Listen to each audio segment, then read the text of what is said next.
5 millimeters. That's the whole story. And Whirlpool wrote it down themselves. November 2015, Benton Harbor, Michigan. 4 engineers at Whirlpool Corporation, Christopher Borlin, Gregory Garstecki, George Malheiros, Christopher Matulis, filed a patent application describing how they shrank the empty space inside a washing machine.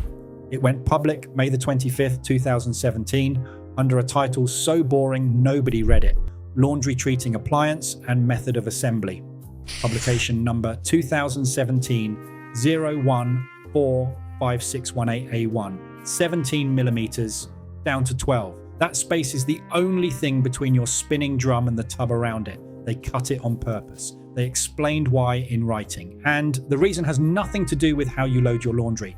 Every washer is a box with a cylinder in it. The engineering question underneath this entire filing is how much of the box you can fill with cylinder. Whirlpool invented a number for that. They call it capacity efficiency, and they define it as the internal volume of the drum divided by the volume of an ideal cylinder based on the maximum dimensional confines of the machine.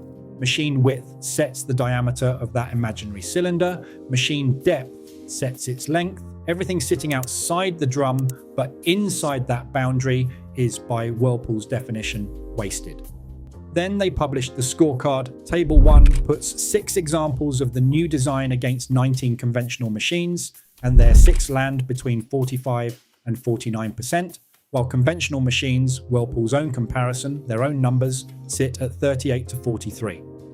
Claim 1 is where description becomes property. It's the sentence Whirlpool asked the Patent Office to grant them ownership of, and it ends with a requirement that capacity efficiency exceed 45%. That's the target. Everything else in the filing is how they hit it. The gap isn't laziness, and it isn't decoration. A drum spins inside a tub, and between the outer wall of one and the inner wall of the other sits a measured space the patent labels upper radial tub gap 112, lower radial tub gap 114. That space exists because the drum refuses to stay where you put it. Whirlpool explains the failure themselves. Laundry and water never distribute evenly around the drum's axis, which the filing calls an imbalance condition, and spin speeds in a horizontal axis washer run 800 to 2000 revolutions per minute, 400 G. That's the centrifugal force the patent says these machines can put on the clothes inside, and at that force an imbalance produces what Whirlpool terms unacceptable vibratory movement of the tub, the drum, and the entire washing machine. Push it far enough and the tub runs out of suspension travel and strikes the chassis. Whirlpool named this failure, they call it a chassis hit, and the consequence, in their words, noise and possible damage. The drum can also move far enough to contact the tub. Same phrase again. Noise and possible damage, bad enough imbalance, and the patent says the machine walks across the floor. So the gap is a margin. Every millimeter of it buys the drum room to be wrong in. Paragraph 38 sets the baseline. The current state-of-the-art washing machine, Whirlpool writes, may include a 17mm tub gap between the tub side wall and the drum side wall.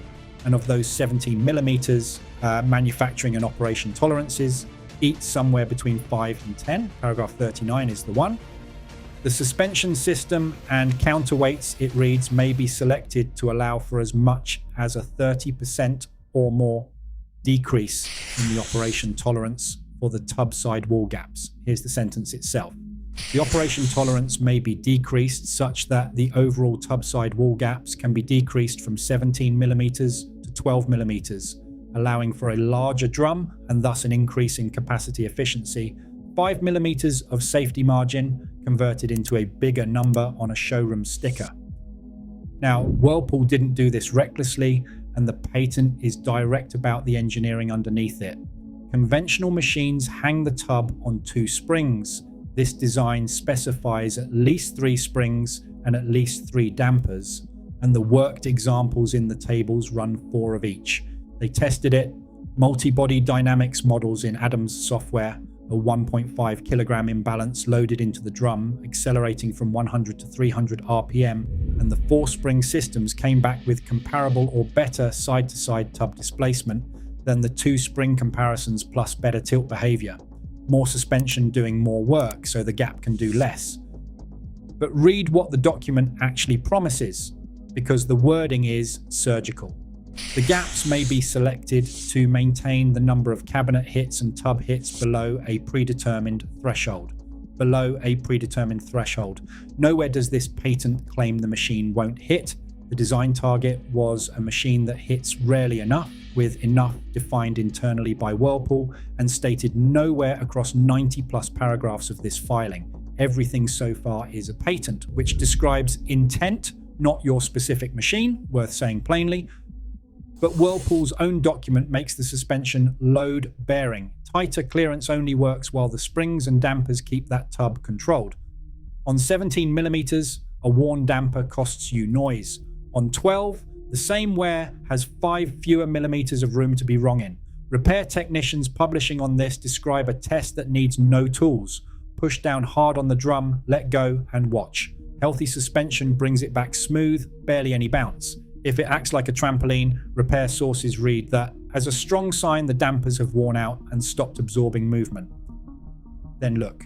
Technicians describe pulling the top or rear panel to reach the components running between drum and frame, and the tells they list are rust, bending, springs that look stretched, cracked or broken plastic ends, and rods that move loosely under hand pressure. They also flag what happens if you keep running it. A drum no longer held tight keeps striking things, and continued use can take out the bearings and the outer tub too. One repair shop calls it a chain reaction. Replace worn parts before they take other parts with them. Level the machine first. Uneven floors exaggerate everything, and it's the first thing techs rule out before touching anything internal. Straight about the limits here. This maintenance guidance comes from repair professionals and parts suppliers, not from Whirlpool service documentation. Your model has its own procedure in its own service manual. The banging isn't proof you did something wrong. The tolerance for error in these machines got smaller. That reduction was deliberate, and the engineers who made it wrote down exactly why. US Patent Application 2017 014561A1. Public document. Go read it.